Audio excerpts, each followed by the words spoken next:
நம்ம வாழ்க்கையில எல்லாமே ஒரு பாடம் தான்ல. எல்லாமே லேட்டா தான் புரியுது. பட் இவ்வளோதான் நம்ம வாழ்க்கையானா இல்ல. லைஃப்ல எல்லாமே ஒரு சாப்டர் தான்.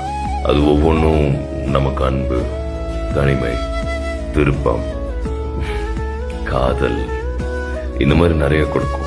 இது ஒவ்வொன்றையும் நம்ம எப்படி கடந்து போறோங்கிறது தான் வாழ்க்கை. بشینم سر راهی با امید نگاهی بشینم سر راهی با امید نگاهی